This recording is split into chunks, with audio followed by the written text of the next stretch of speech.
Hi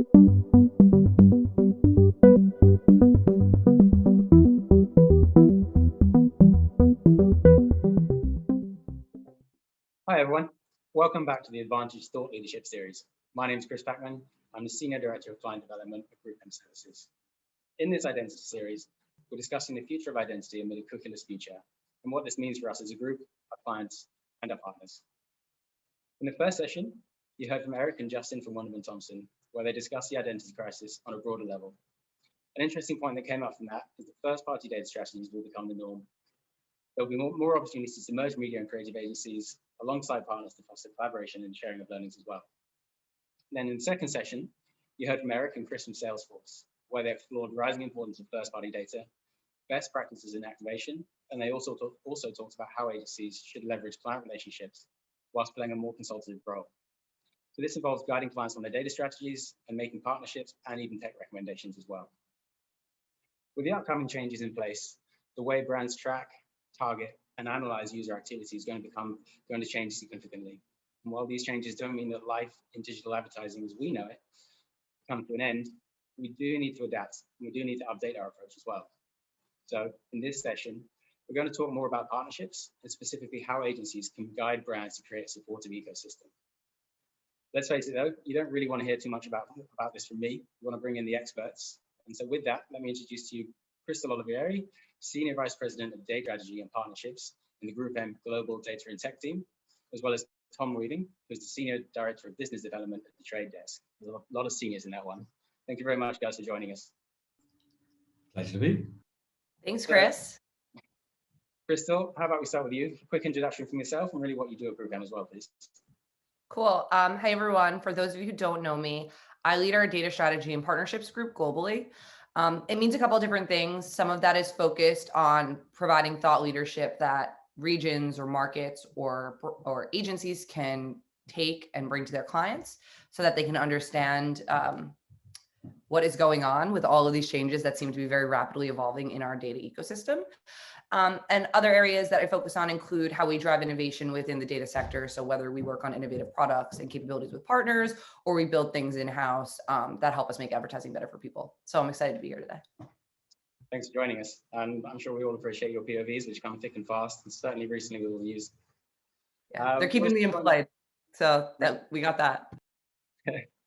We're also joined by Tom at the Trade Desk. Now, earlier, Tom told me that he had a dream last night. He got fired because of something he said in this recording. So hopefully that won't happen, Tom, but do you want to just tell us what you do over at the Trade Desk? Thanks so much for sharing that one. Thanks ever so much for inviting me to be here. I'm really, really thrilled to be able to speak and do my piece. So I look after business development for South and Southeast Asia over here at the Trade Desk. And for those that aren't familiar who the Trade Desk are, I hope all of you, after this, everyone will be. But simply put, the Trade Desk is a media buying platform built for the open internet. A demand-side platform, for those of you who know them, or DSP. We want our partners to be able to run data-driven advertising campaigns to help grow businesses and your brands across channels, across devices, and across the globe. Perfect. Good to have you on board. Thanks, mate. There's a lot to cover, and I think we could go on for days on this specific topic. So we better get started. Otherwise, we will be here for days, and I'll get told off as well. So I think the most obvious question here, and probably the biggest one, is what are Google doing? There's been so much chatter about this that we see news every single day, different points of views, especially from yourself, Krystal, and the global team. Can you just give us a quick update, really, on what they're doing and how that affects our partnership with them? Yeah, so I'm going to try to keep this as quick and easy to understand as possible. Effectively, in early 2020, Google announced that they were going to deprecate third-party cookies. However, unlike when Apple made changes to third-party cookies through ITP, Google said that they were going to give a period of time for the industry to come up and create solutions that put privacy at the center, and that did not involve passing of personal data anymore, but would still drive capabilities for the digital advertising ecosystem. And that's where the Privacy Sandbox popped up. So 2020, Google made an announcement, Privacy Sandbox starts, COVID happens, we don't hear anything for about a year. So then about a month and a half ago, Google released a press release or a blog post that said that FLoC audiences were 95% effective. And everyone was like, what the FLoC? How do I use that? What can I do here? That was a little bit It was a blog post. The reality of what they were trying to say in that blog post was that FLoC, and if I take one additional step back, what FLoC is it's one of the proposals in the Privacy Sandbox. So basically the way the Privacy Sandbox works is that it's an open ecosystem where vendors, I know that the trade desk is involved in the W3C, for example, different vendors have seats at the table and can talk about the different advertising capabilities that we need to have supported in browsers. And then they go through a proposal process, which is first identifying the solution that we need to, or the problem we need to solve for, coming up with a technical solution for it, negotiating the technical solution for it, standardizing some API specs, building against that API, and then the ad tech ecosystem can connect to it. So FLoC is the furthest along.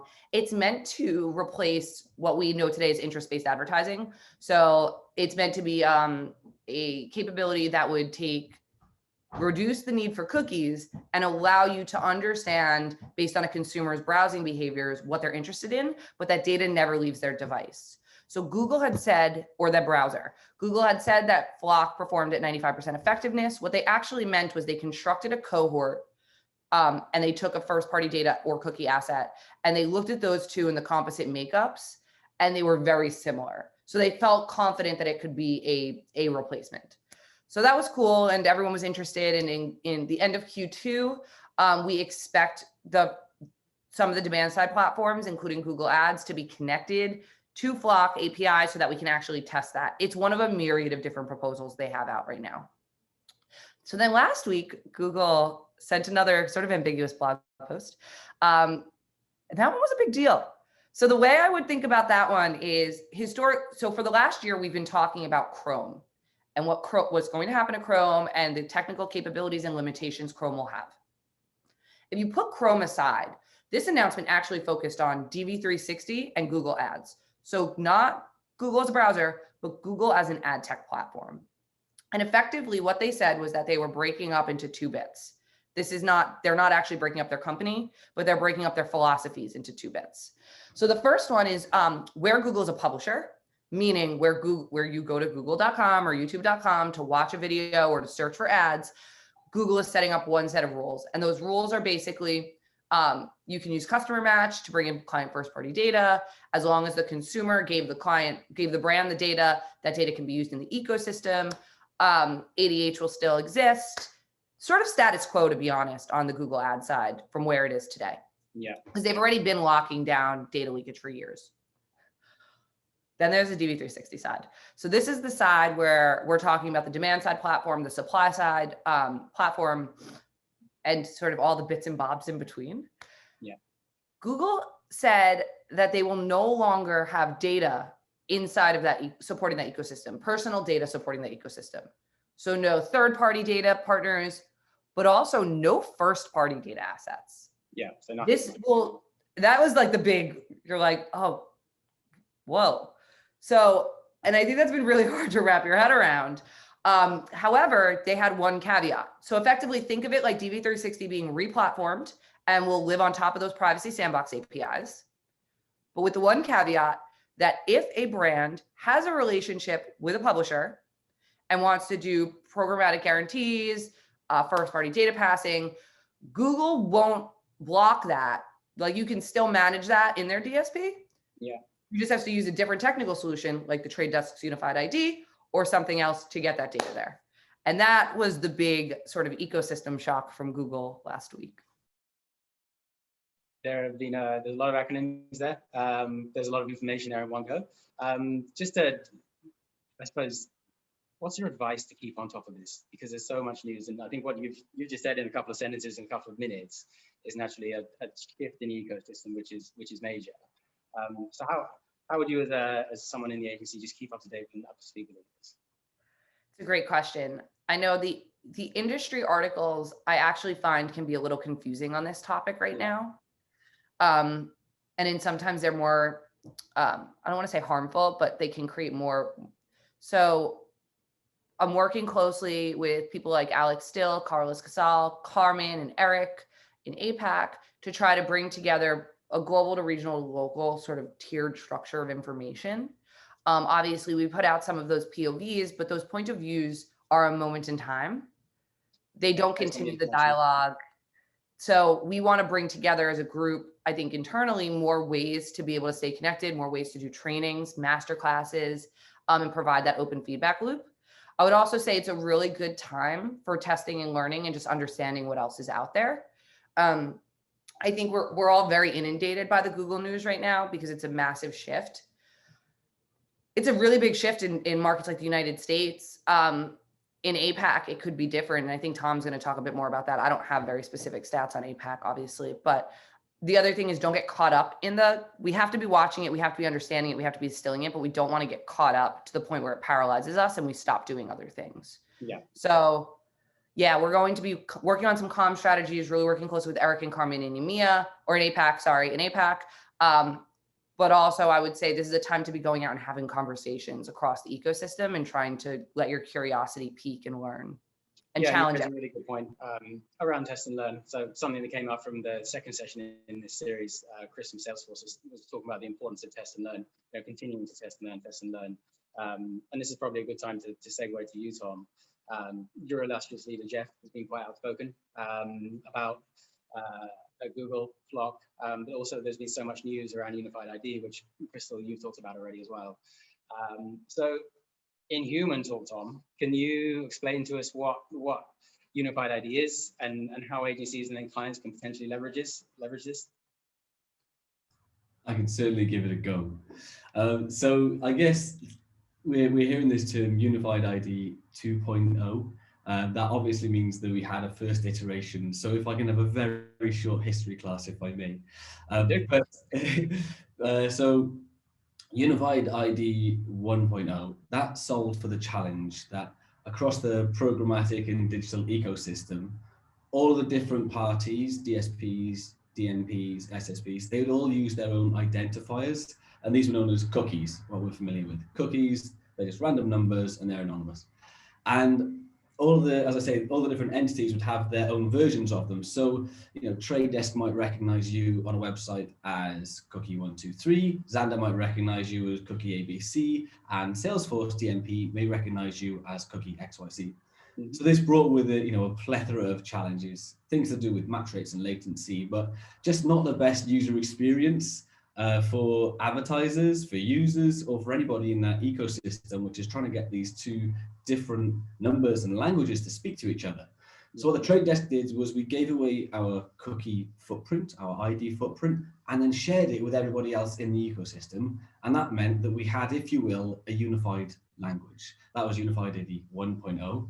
And then, as we've just been updated about 13 months ago or so, Google mentioned that they're removing cookies from within Chrome, not using third-party cookies, and targeting audience is going to be made, a whole lot more different because these things are being completely removed. Now, look, many people were worried about it. Several were really happy because cookies, for what their function is, are slightly blunt instruments, shall we say, whereas Unified ID 2.0 is going to change all that through some of the upgrades that it offers. So the Trade Desk is actually part of a collaborative initiative of the entire open internet. And that's to preserve the quid pro quo of the internet. It's now being overseen by an independent organization, which is called prebit.org, so it's been decentralized, and it aligns with the IB, Project React, so on and so forth. But briefly, Unified ID is an ID that will be open and ubiquitous, like the cookie, but introduce massive and significant upgrades, things like privacy, things like transparency, and things like control. So these Unified ID are going to be the new common currency of the internet that allow advertisers to improve the consumer experiences with fewer, more relevant ads. Publishers can then monetize that amazing content better, meaning they can make more of the that glossy stuff that we love, and it'll allow consumers to make more, better, informed, educated decisions too. I think you've touched on a really good point, and Krystal rose this earlier, and it came up in the first session as well with Justin in terms of privacy. It's such an important thing for everyone, for the user experience, and the reason that we're getting to this stage now is that naturally the users feel that their privacy is being inhibited by their experience online. So it's really important that we have solutions out there, and it's really good to hear naturally that there are alternatives. But Krystal, if I can come back to you. We've heard about Google, we've heard about the unified ID. Can you just talk about other opportunities? So what are publishers doing, and how can we prepare for these upcoming changes? I think I see a dog's ear. Is that Gus Gus? Yes, Gus Gus has made his appearance. Gus Hello, Gus like everyone. cookies? He loves cookies. Have He's you ready told to him they talk. won't be around for much longer? So the publisher ecosystem has been a really interesting one, and it's one that I'm working closely with the services organization to try to suss through. And effectively, we see a couple of different schools of publisher thoughts. We see one, which I'll call like a walled garden publisher ecosystem. Mhm. So that's what we talked about with Google Ads. That's also Facebook, TikTok, etc., where there's sort of a one-way flow of information. Data can go in, but what data that can come out is going to be managed differently. But they are building like enterprise infrastructure that allows you to bring data in and do interesting things with that data inside of the ecosystems. Then you have a second sort of group of publishers that aren't going to build their own systems, but are going to work within the ecosystem solutions to try to build privacy first capabilities that allow brands to connect with publishers. These are using things like an InfoSum or a block graph or a Habu to develop a clean room style capability. And what a clean room means is effectively two different parties have data. That data can be brought together to query on top, but like neither party actually ever gets access to the underlying data. Yeah. A little complicated, but So it's private. did you do a session on this one? We have no about. I'm just saying it's privacy compliant basically. So it ticks all the Exactly. boxes in terms of the data laws. Exactly. So there are publishers that are looking at that. There are also publishers that are starting to explore. Obviously, there are publishers that are linking into identity solutions that want to make sure that they can operate with as much scale as possible, and that they're not just bound to where there's a direct relationship, but they can leverage the strength of the industry, things like what the Trade Desk is working on. Yeah. And then there are publishers that are also starting to explore actually what partnership and data sharing looks like on the next level. So there are some publishers that are now coming in and saying, actually, brand, if you send me your first party data, I'll append everything that I know about those consumers to it. So I'll help you build up a more robust audience understanding. And it's all consumer data. They're not adding additional people to it. It's all, who do you know? How do I help you enhance it? So they're almost acting as a data partner, but as a data partner with a pure link back to that consumer. So it's a really interesting space. But I think those are the core trends that we're seeing across the supply side right now. The biggest concern we've had historically was that we would create these like identity gardens, which is that every publisher would choose a different identity partner, and then each identity partner wouldn't interoperate with one another. And I think that's where things like the Trade Desk's Unified ID, we heard about TapAd and Switchboard. There are solutions that are popping up that are going to try to mitigate that so that we sort of have two worlds. One world where, you know, it's direct and only direct, and then another world where we can still sort of operate in the ways in which, you know, we're used to. And Tom, I don't want to put words in your mouth, but is that a correct perspective from your guys' thoughts and what you're trying to accomplish? Yeah, I think you've summed it up marvelously, actually. So with the Trade Desk solution, Unified ID 2.0, one of the biggest elements of it is that it must be interoperable.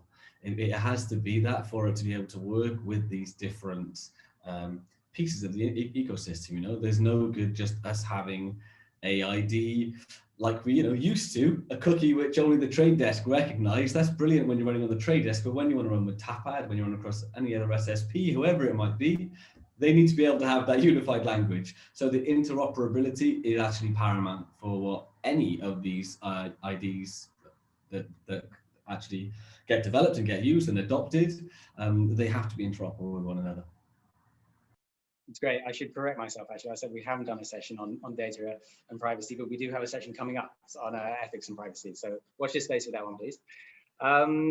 So just moving on, obviously we've talked about what Google are doing, talked about Unified ID and the other opportunities in the marketplace. From a partner perspective and obviously from activation platform, what do you think agencies and brands should consider when choosing an activation partner or any partner within the space, really? Their key watch outs? Mate, I love this question. I love this question now. What you've got to do is open your LinkedIn feed or ad exchanger, and everything is kind of about this is so relevant and pressing. I love it. And I really, thinking about it, went back to 3 core pillars, which I think if you take note of these, it will help. Those things are going to be vision first, then innovation, and then support. And I think they're all actually fundamentally linked together. So you're going to need an activation partner, which has got, not just the next year or the year after, 3, 5, you want a 10-year plan. What's the identity going to look like much further down the line? What's the map to actually get there? With that, they have to be innovative to be able to actually arrive, develop, and produce the goods on those things. Yeah. And then if you're working with someone which is, pushing the envelope, which is being innovative, you're going to need support through that. And support can come at so many levels. Look, day to day in the platform, yeah, sure, fantastic. But taking these first to market opportunities, that's going to be something brand new for both of us. If it's alphas or first to markets, then we really need to make sure that we're there to support you along the way. And those are the types of things that we love taking to partners like yourselves to make sure that we can actually roll with them, either globally, regionally, or in some of just the local markets together. Yeah, and I think this is the key point that we've had from the other sessions as well. And there's so many opportunities here, certainly for us as an agency group to obviously become thought leaders in this, and I think weigh in on the strong partnerships we do have and relationships we have with our clients. So yeah, Chris, if I could even just build on that, Gustav. Yeah. The one other thing I would say is that because we have those direct relationships with our clients, we understand and are able to predict what they need and where they want to go. I'm sorry. Yeah. We're able to better predict that. This is work-life integration at its finest right now. And we can take that knowledge and that feedback and bring it back up to partners like the Trade Desk to be able to push product roadmaps. And that's been an area that, no shameless plug for the Trade Desk, but that's been a really good area that we've built a strong relationship with Trade Desk in, is that they've always been willing to take our feedback, especially when it was in line with what ultimately clients were going to need to be successful. So that's the other thing, I would ask for everyone in this group to be thinking about is what isn't there, what is missing, or what are the concerns, and how do we bring those to our partners to help us solve for them? Perfect. Yeah, I mean, they're all, the very poignant areas. And again, we'll probably talk about this for days. I'd say, for a short, snappy answer question, are there a few, or maybe pick 3 key areas of focus to prepare for these upcoming changes? If we could have mentioned it already, but is there anything that stands out in your minds? For clients, it's getting first-party houses in order. Yeah. And doing so in a meaningful way. I think we have a lot of challenges with the evolution from a DMP to a CDP and just like them being confused a bit. So really that's the biggest thing for me is, and brands that can't have first party data or just don't have a relationship with consumers that would allow them to have that at scale also really need to start having that realization and figuring out what the other approaches can be. That's literally, I think, the most important thing that can be happening in 2021 outside of testing and learning. Tom, you're laughing at me. Do you agree? As 100% my point. My point was going to be something, as blunt as I hate to state the obvious, but start. I think that it's really important that you start and you begin having these conversations internally, externally, activation partners you work with, activation partners you don't. I mean, just to have that data strategy, first party data strategy, and then lean on experts or pioneers or people that are really kind of forging the way to get us through what to some uncertain times, and to some, we've got quite a clear road ahead of us, and we're happy to kind of take you on that journey and share what we think it looks like down the line as well. It makes me very happy to hear your answers, because they're exactly in line with the answers we have from Salesforce earlier on the data side of things. So sounds like we're all on the same page here, which is good. So just as a final question, and again, this can be from a brand perspective, from an agency perspective, and I suppose from our point of view, what we can do is take away from this and look at where the opportunities lie as well. Is there anything we're missing? I mean, there's so much here, and again, Krystal, from your answer with regards to Google, there's been a hiatus, and then all of a sudden we've had so much happening in a short period of time. It's so easy to miss information. It's so easy to receive misinformation within the news. Anything from a brand or an agency side that we're missing, which is obvious? I think for me, the big thing that we not so much are missing, but are forgetting to link is the bigger picture. Yeah. We've been very focused on identity for targeting. We've been very focused on the deprecation of cookies for activation. Measurement is an afterthought, but measurement is actually some of the most important work we do and our brands expect in order to fuel for growth. So I think that the one piece of guidance or the one ask that I always have is to try to take the step back from your practice domain and think about the bigger picture and bring the right people into the room. This is not a time where any individual contributor is going to solve this problem, whether it's for a client, a brand, or the business. It really requires a group of people with different skill sets and similar skill sets all coming together to work and bring their bits into the fold. I think that's why our POVs have been successful. It's, I send them, but there's a group of us that write them. And it's a really important piece. It's no longer I'm programmatic, so I'm only thinking about how to optimize. We have to be thinking and connecting differently. So that's my one thing, if I had to ask of anything that we could be doing more of, it's that collaboration around this topic and thinking about the bigger picture. No, it's a great point. And obviously interoperability between the different services and the skill sets as well is key, because all of this does merge together. Tom, anything from your side? I mean, yeah, I wouldn't say that anyone is missing anything per se. I just think that there are, different levels of focus being given to different trends, whether it's customer and consumer habit changing trends, whether it's market, whether it's industry chain trends, wholesale. There's different levels of focus being given to them. And the fact that we're on this call and that you're having this series means that you're a step ahead of the rest. So kudos to that. I love what you're mentioning about taking a step back and making sure that, how does this fit into the real world stuff as well? And then if I can even bring it right back into this UID conversation, UIDs, any universal ID, is actually going to help all of those real world things. As we start to see a convergence of more advertising, digital, programmatic, being booked programmatically and having that UID, we're actually going to be solving, CMO's problems, because we'll now finally be able to compare, contrast, and measure all of this advertising, fantastic executions that we're doing through the same IDs, and not having device IDs there, cookies there, and all these mix match may be broken. So while absolutely zoom out and think about the real life and the implications of that, the UID itself actually fuels that too as well. So I love how you can tie those things back together. So yeah, I mean, the takeaways here, naturally, there's a lot of change coming.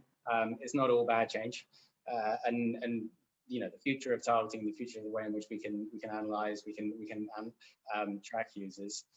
It is changing, and as long as we test and learn, as long as we start with the basics again and keep those principles at our hearts, I suppose, then it doesn't actually look that bad. It's not all doom and gloom, and death of the cookie perhaps is not the worst thing in the world because of things like unified ID. So it's been so helpful to hear your little celebration hat. We've got a dog and a celebration hat. Thank you, Tom. So it's been really, really interesting to hear your thoughts, and so useful for us, because it is, as I said earlier, so hard to get your head around this when there's just so much information, and figuring out what's right or wrong thing to do is really important for us. So, with closing remarks, is there anything that you'd like to say to wrap this up? Yeah, the final thought I'll say is that I agree with you, Chris. I think if there's anything that the group, here in APAC can take away from these conversations, it's that the change in technology is not necessarily a bad thing. Bringing more consumer privacy to the center of the ad tech ecosystem is a good thing. Us as consumers first, as human beings first, this is a really good evolution. It's going to have its pain points, like anything does, because change is always painful to some degree.